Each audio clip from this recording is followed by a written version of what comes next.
지난 주일 부활주일을 지냈습니다. 기쁘셨나요? 좀 반응이 놀라운데요. 안 기쁘셨어요? 안 기뻤다고 그러면 왜 안 기뻤는지, 특별히 이번 사순절에는 우리 유년부부터 우리 청소년, 청년, 청춘 공동체리까지 자원에서 약 800여 분이 필사승경을 했어요. 기적입니다. 그래서 말씀을 쓰면서 사순절을 보내니까 어떤 청년의 고백이 참 기쁨이 컸습니다. 그 고백을 제가 직접 들었습니다. 지난주일 저는 참 기뻤습니다.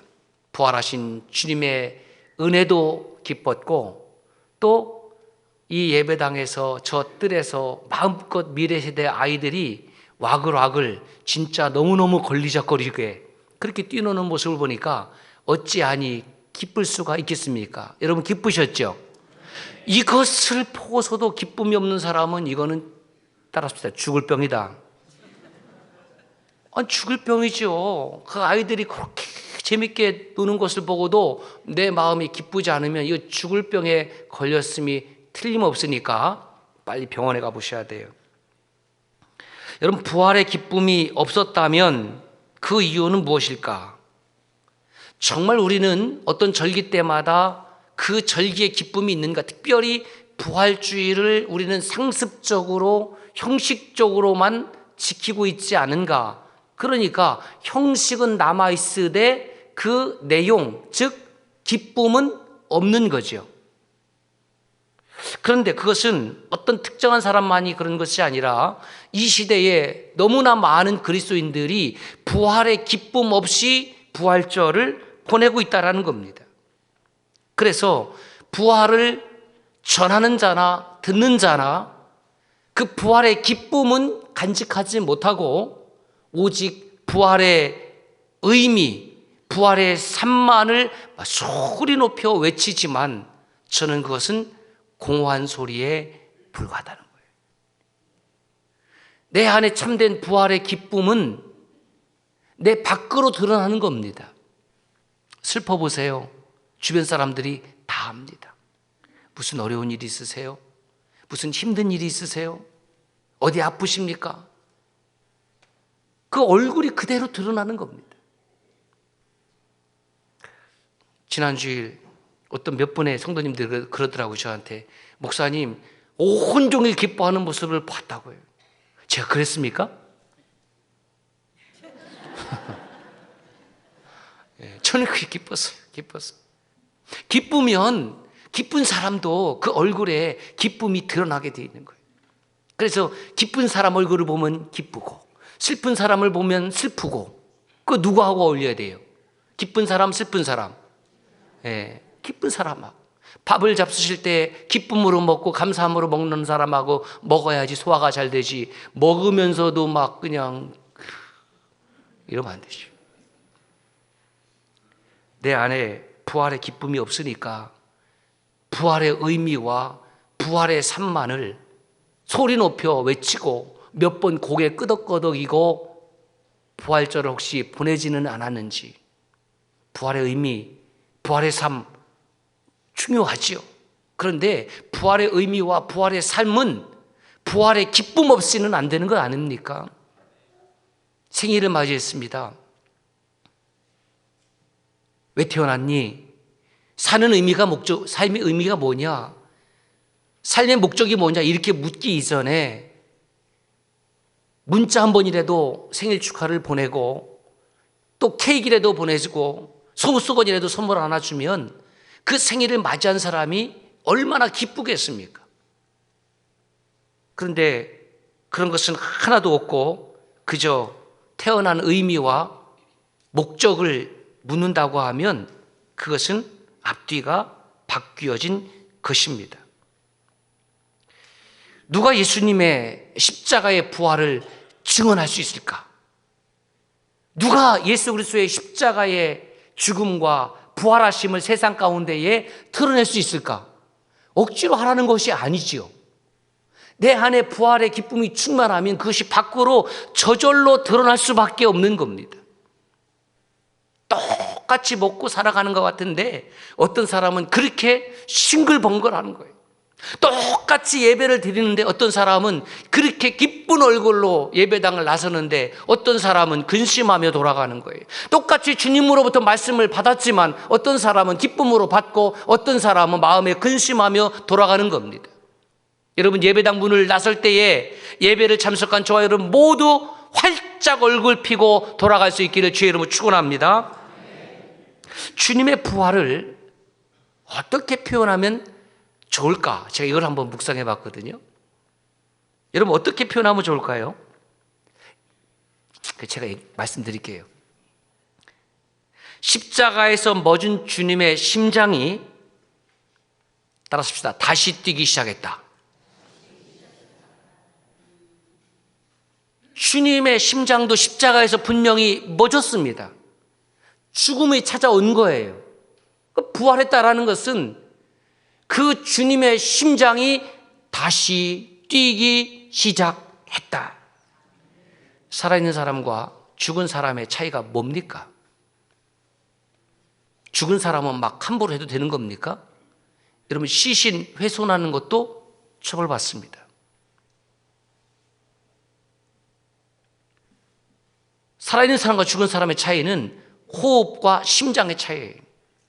살아있다라는 것은 호흡한다는 것이고 심장이 뛴다는 것입니다. 이 심장은 내 의지와 상관없이 쿵쿵쿵쿵 계속 뜁니다. 그리고 잠을 잘 때도 뛰는 거예요. 그런데 죽은 사람은 호흡이 없습니다. 죽은 사람은 심장이 멎었습니다. 그래서 살아있는 사람과 죽은 사람은 그 부르는 용어가 다릅니다. 죽은 사람은 시신, 시체, 송장, 망자, 고인,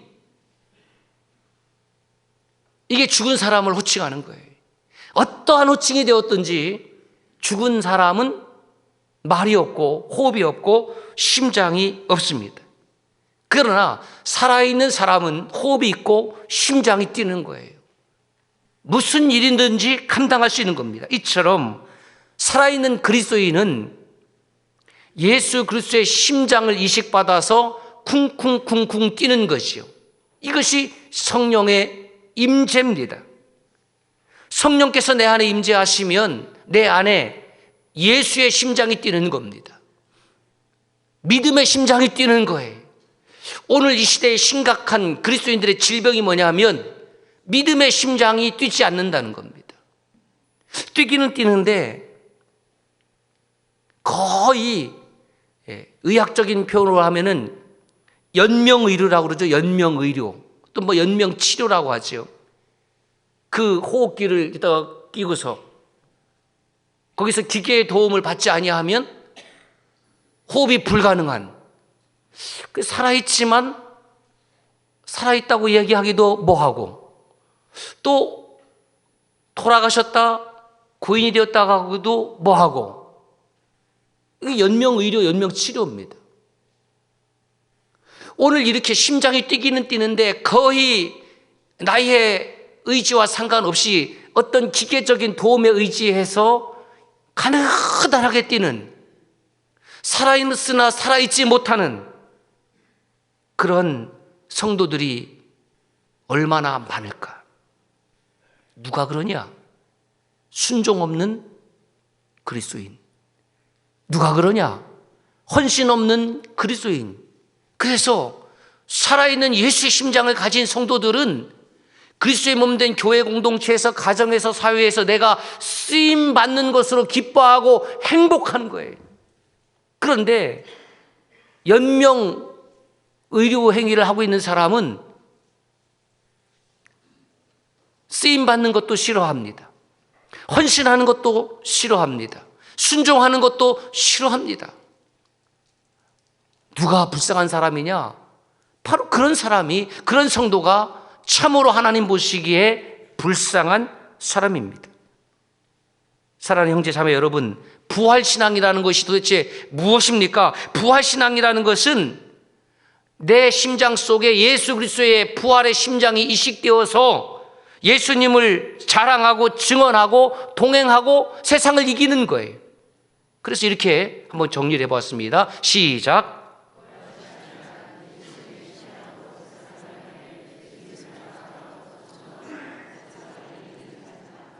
그래서 이 부활신앙을 가진 사람을 어떻게 비유하면 좋을까? 여러분, 수영선수가 수영장에 가면 뭐예요? 그게 물 만난 거예요. 생선은 물을 떠나면 죽는 겁니다. 그렇죠? 근데 이 어류가, 이 생선이 아직 숨이 있는데 물속에 집어넣어 보세요. 팔딱팔딱거리고 그 물 만난 거죠. 여러분, 동물 중에서 하마가 있습니다. 하마. 네. 하마가 육지에 올라오면 얘는 좀 뒤뚱입니다. 뚝뚝뚝뚝. 그죠? 저렇게 둔한 놈이 있나? 네? 몸집은 막 비대갖고. 그런데 하마가 물속에 들어가면 시속 40km 이상을 물을 헤집고 다니는 거예요. 물 만난 하마. 예? 우습게 보지 마세요. 부활의 신앙을 가진 그리스도인들은 바로 이런 사람을 말하는 거예요. 예수 없이는 세상을 살아가는데 뒤뚱뒤뚱하고 속도도 내지 못하고 너무너무 어려운데, 예수 그리스도 안에 있으면, 예수의 믿음이 내 안에 오면, 부활신앙이 내 안에 오면, 부활하신 예수가 나와 함께하면 우리는 세상에서 시속 40km, 50km, 60km 힘차게 전진하고 승리의 삶을 살 줄로 믿습니다. 그게 부활신앙이에요. 우리 모두 예배를 통해서 하나님께 영광 돌립니다. 그런데 이 예배는 끊임없이 반복하지만 나를 다시 복음으로 전도하는 시간입니다. 그 복음의 핵심이 뭐냐면 예수 그리스도의 십자가와 부활입니다. 십자가와 부활을 잃어버린 복음은 복음이 아니에요. 아무리 재미있는 설교를 한다 할지라도 십자가가 빠지고 부활이 빠진 설교에는 구원이 없습니다. 예수 그리스도의 십자가와 부활, 그것으로 오늘 또 나를 전도하는 시간이 예배 시간이에요. 그리고 내 안에 부활의 기쁨으로 다시 충만하게 되는 시간, 하늘의 기쁨으로 다시 충전받는 시간이 저는 예배라고 믿습니다. 아시학입니다. 아직 시간이 있고 아직 기회가 여러분들에게 있는데 그것이 언제까지 지속되지는 않습니다. 그러므로 아직 시간이 있고 아직 기회가 있을 때에 여러분, 부활하신 예수 그리스도의 기쁨으로 충만해지기를 주의 이름으로 축복합니다. 오늘 이 예배를 통해서 잃었던 기쁨을 다시 회복할 수 있기를 주의 이름으로 축원합니다. 예수님의 십자가 사건 이후에 안식일이 끝났습니다. 마치자마자 주일 새벽이죠. 여인들이 예수님의 무덤을 향해 달려갑니다. 향품을 가지고. 그 무덤은 돌로 막혀 있는데 도대체 여인들이 가서 어떻게 그 문을 열 수 있다는 말입니까? 무덤을 지키는 로마 병정들이 비켜주겠습니까? 그렇게 이성적으로 생각했으면은 이 여인들이 향품을 가지고 예수님의 무덤으로 달려갈 리가 만무하지요. 그런데 주님을 향한 사랑은 주님께서 살아계셨을 때도 뜨거웠지만은 십자가를 지고 무덤 속에 있을 때에도 이 여제자들의 그 사랑과 믿음은 식어지지 않았다라는 겁니다. 너무너무 사랑하기 때문에 어떻게 문이 열릴지는 모르겠고 그 향품을 준비해서 무덤에 달려갔더니 무덤은 열려져 있고 그 무덤에 있던 두 천사가 여기 계시지 않는다. 주님은 부활하셨다. 그리고 제자들에게 일러서 너희들보다 먼저 갈릴리로 갈 테니까 거기서 만날 것이다 라고 전하라고 얘기를 줍니다.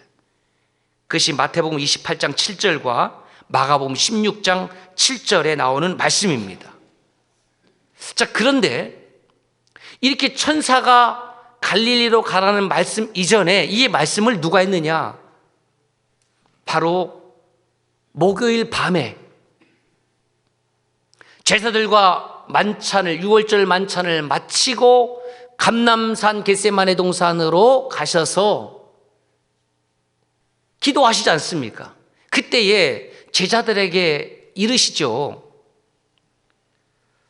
마가복음 14장 28절 말씀입니다. 시작. 예수께서 제자들에게 이르시되 너희가 다 나를 버리리라. 이는 기록된 바 내가 목자를 치리니 양들이 흩어지리라 하였음이라. 그러나 내가 살아난 후에 너희보다 먼저 갈릴리로 가리라. 예수님이 너희들이 다 나를 버리리라 그랬더니 이 말씀이 제자들에게 다 들린 거예요. 아, 우리가 버린다고요? 천만에요. 베드로가 또 먼저 앞장서지 않습니까? 마가복음 14장 29절에 다 버릴지라도 나는 그리하지 않겠나이다. 무슨 말씀이세요? 주님, 여기 제자들이 다 버려도요, 나는 안 버립니다. 그런데 이 주님의 말씀 가운데 무엇을 하나 놓쳤냐면 뒤에 나오는 말씀이죠. 그러나 내가 살아난 후에 너희보다 먼저 갈릴리로 가리라. 이 말씀을 못 들은 거예요. 왜? 이 말씀에 대한 반응이 없습니다. 반응을 한다면 어떻게 되겠습니까? 아, 주님 살아나신다고요? 그게 무슨 말씀입니까? 그리고 예루살렘이 아니라 갈릴리에서 만나시겠다고요? 그게 무슨 말씀입니까? 묻는 질문이 나오지 않습니다. 결국 제자들도 제자들의 관점에서는 듣고 싶은 것만 듣는 거예요. 오늘 이 시대의 그리스도인들이 그렇습니다. 하나님이 내게 주시는 말씀을 듣는 것이 아니라 내가 듣고 싶은 것만 듣는 시대. 여기에 신앙의 함정이 있습니다. 무덤에서 예수님의 부활을 증언한 천사들도 주님이 먼저 갈릴리로 가실 것이라고 말씀했지만 그 이전에 주님께서 친히 제자들에게 갈릴리로 갈 것을 말씀하셨습니다. 16절을 보십시오. 11 제자가 갈릴리에 가서 주님이 지시하신 산에서 주님을 만났습니다. 주님께서 말씀하신 대로 주님은 갈릴리로 가셨습니다. 11 제자가 다시 갈릴리로 갔습니다. 몇 명이 갔다고요? 제자들이 몇 명이었습니까? 12명입니다. 한 분이 어디로 갔습니까? 한 명의 제자가 어디 갔습니까? 12명이 함께 다니다가 한 명이 빠진 거예요.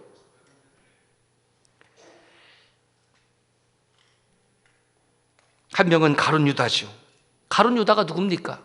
머리가 얼마나 좋은지, 회전이 빠르니까 그 제자 공동체가 3년여 동안 쓸 그 비용을 그 가룟 유다가 관리를 했습니다. 그 비용은 대부분이 여제자들의 주머니를 통해서 나온 헌금이었습니다. 그런데 요한은, 사도 요한은, 제자 요한은 요한복음 12장 6절에 보면 그 가룟 유다를 향해서 이렇게 기록하고 있습니다. 그는 도둑이라 돈깨를 맞고 거기 넣는 것을 훔쳐가미르라. 자, 제자 요한과 제자 가룟 유다가 있습니다. 모르는 사이입니까? 3년 동안 함께 밥을 먹고 같이 잔 사이 아닙니까? 그 제자 요한이 그 가룟 유다를 기록할 때에 그는 도둑이라 이렇게 기록한 거예요.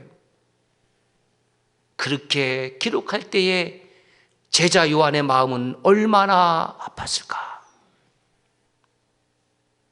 여러분, 우리가 함께 믿음의 생활을 하다가 이 가운데에 도둑 목사가 있고 도둑 장로가 있고 도둑 권사가 있고 도둑 안수집사가 있다고 기록이 된다고 하면 여러분, 그것이 얼마나 가슴 아픈 일일까요?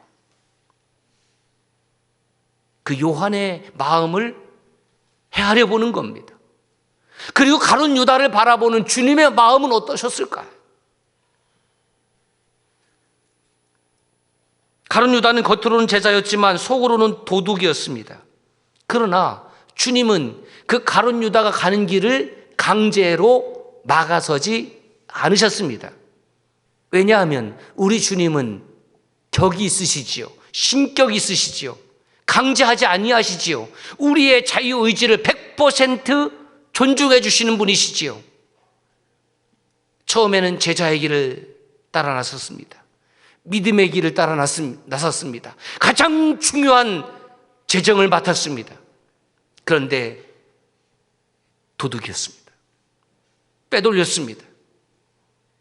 여러분, 한국 교회에 가룟 유다 같은 도둑이 얼마나 많은지 몰라요.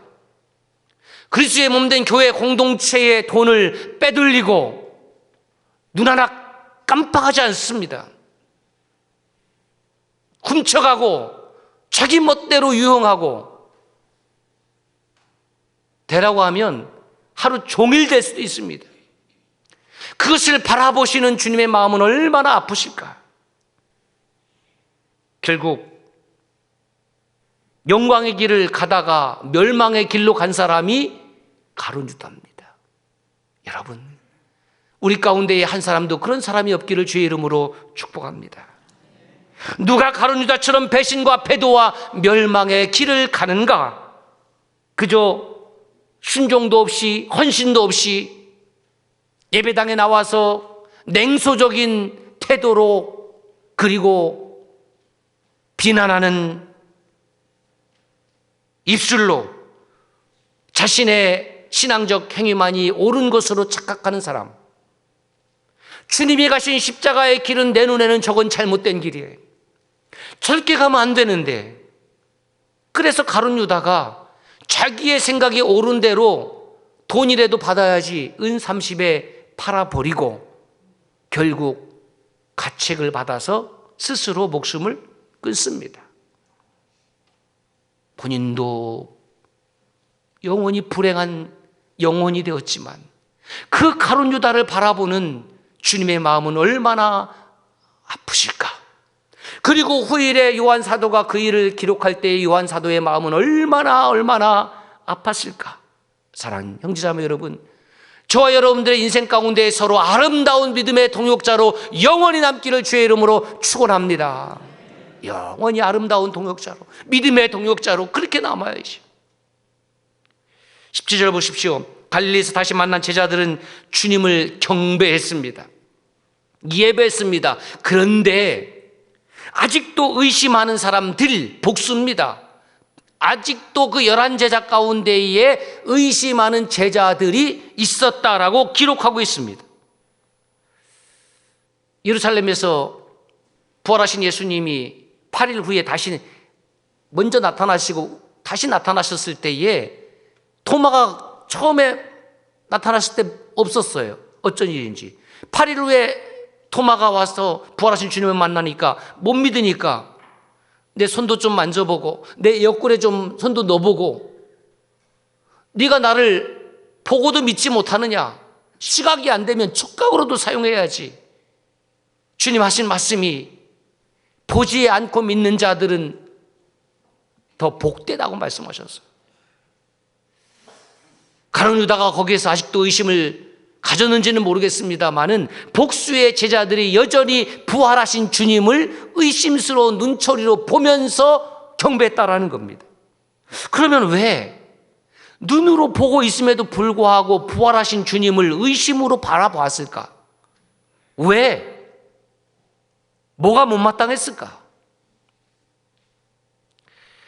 그것은 제자들이 그 예루살렘에서 예수님의 십자가의 죽음을 경험했기 때문에 그렇습니다.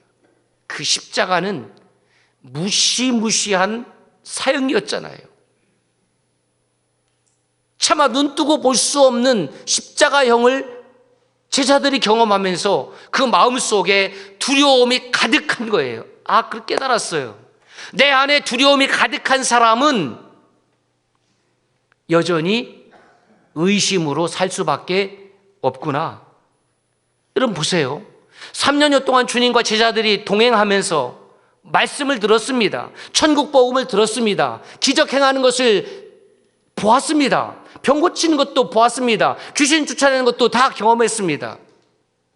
오병이어의 기적도 다 경험했습니다. 그때 얼마나 할렐루야 하고 춤을 췄겠습니까? 그런데 죽음을 경험하니까 그 3년 동안 받았던 은혜가 다 송두리째 다 사라져버리고 먹구름이 끼는 거예요. 여러분, 배신과 배도의 길을 가는 사람의 특징이 바로 그렇습니다. 받은 은혜가 없었다고요? 천만에요. 가룟 유다는 주님으로부터 그러면 따돌림을 당했을까요? 천만에요. 제자 공동체가 가룟 유다 왕따시켰을까요? 천만에요. 다 먹을 때 가룟 유다는 먹을 걸 주지 않았겠습니까? 천만에요. 다 은혜 받고 다 경험했지만 돌아선 겁니다. 은혜도 가르침도 그 십자가 앞에서 다 물거품처럼 사라졌습니다. 그리고 그 제자들은 예수님의 그 십자가 죽음 앞에서 주님을 향한 그 뜨거웠던 사랑의 심장이 스톱, 멈춘 거예요. 여기까지. 제자들의 그 사랑의 심장이 멈추었어요. 그러니 여전히 의심할 수밖에 없는 겁니다. 여러분, 우리도 그래요. 믿음 생활하면 모든 것이 만사형통합니까? 질병이 찾아오지 않습니까? 사업에 어려움이 없습니까? 무조건 다 잘 되는 겁니까? 자녀들도 다 잘 됩니까? 그렇지 않습니다. 예수의 믿음이 필요한 것은 어떤 인생의 장애물이 있다 할지라도 그것을 뛰어넘고 정복하는 거예요. 참된 기도는 하나님 제 인생 가운데 어떤 장애물이 없게 해주십시오라고 기도하는 것이 아니고, 진짜 기도는 어떤 장애물이 어떤 어려움이 있어도 주님 주신 믿음으로 이기게 하옵소서, 이 기도예요. 어떻게 인생 가운데에 어려운 일이 없습니까? 어떻게 환난이 없고 아픔이 없고 고민이 없을 수 있겠습니까? 그런 사람은 아무도 없습니다. 그러나 그 순간에도 주님은 여전히 나를 바라보시고 나와 동행하고 계시고 나에게 은혜 주시기를 멈추지 아니하는 분임을 기억하시기를 바랍니다. 그래서 옆에 있는 믿음의 형제 자매들이 그래서 중요한 거예요. 위에서 기도해주고 손잡아주고 따뜻한 차 한 잔 사주고 밥 한 공기 사주고 위로하고 격려하고 지탱하고 지지하고 섬기고 나누고 도와주고 아멘 할 때까지. 부하로 갈릴리에서 제자들과 만났습니다. 그런데 그 만남은 제자들이 요청한 것이 아니잖아요. 주님이 요청했습니다. 주님이 부르셨습니다. 그 갈릴리에서 다시 부활하신 주님을 만났을 때에 제자들의 마음은 어땠을까? 긴장도 되고 쑥스럽기도 하고 미안하기도 하고. 왜? 십자가 앞에서 다 주랭랑치고 도망갔으니까. 그렇죠? 마치 그것은 부부 사이라 할지라도 좀 오래 살았는데 서로 빤히 보면서 여보 사랑해, 닭살, 그죠? 예, 상당히 어렵죠? 예, 사랑하는 거 알지? 예. 주님을 빤히 보면서 자기들이 어떻게 주님을 배신했는지 그거 생각 안 나겠습니까? 얼마나 무안하고 얼마나 쑥스럽고 얼마나 긴장되고. 19절 20절 말씀 보면 부활하신 주님은 제자들에게 세상으로 가서 모든 족속을 제자 삼고 아버지 아들과 성령의 이름으로 세례를 주고 내가 너에게 분부한 모든 것을 가르쳐 지키게 하라고 사명을 주셨습니다. 당부하신 거죠. 자, 그런데 이런 당부라고 한다면 이런 당부는 예루살렘에서도 얼마든지 하실 수 있지 않습니까? 예루살렘에서 갈릴리까지의 거리는 약 144km 떨어져 있습니다. 굳이. 그렇죠. 아니, 이런 당부라면 예루살렘에서도 얼마든지 하실 수 있잖아요. 그런데 굳이 왜 144km나 떨어진 곳에 승용차도 없는데 다 걸어서 갔는데 그 갈릴리에서 굳이 말씀하셨을까? 크게 세 가지 이유가 있습니다. 첫째, 한번 읽어볼까요? 시작.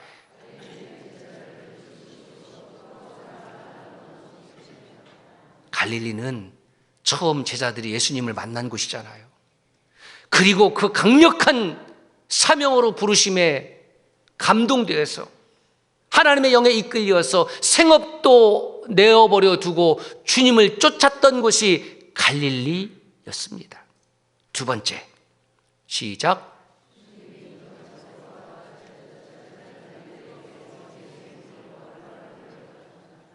그렇습니다.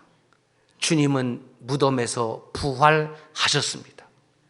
제자들의 믿음, 제자들의 사랑도 다시 갈릴리에서 부활하기를 원하신 것이죠.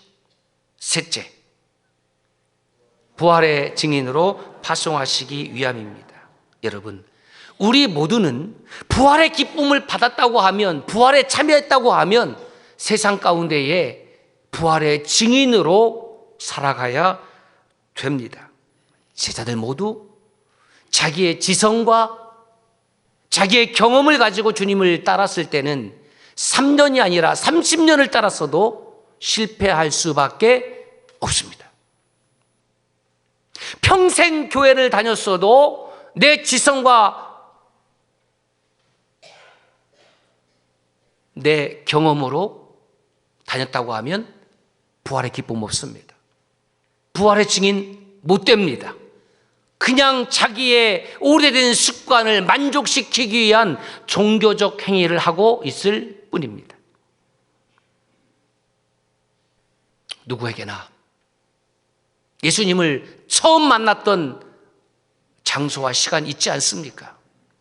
그런데 세월이 흘러갈수록 그것이 성장하고 성숙하고 나를 변화시키면 얼마나 좋을까마는 어떤 이는 그렇지 못하고 가룟 유다처럼 변질되어 갑니다. 나머지 11 제자도 가룟 유다 정도는 아니었지만 예외는 아니었죠. 시간이 흐르면 우리의 믿음도 형식화됩니다. 하나님이 보시는 믿음이 아니라 사람들이 나를 어떻게 바라볼까, 그것에 더 집중합니다. 그래서 우리에게는 부활의 주님을 다시 만나는 갈릴리가 필요합니다.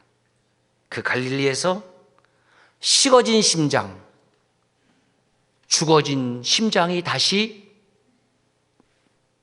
뛰기를 원하십니다.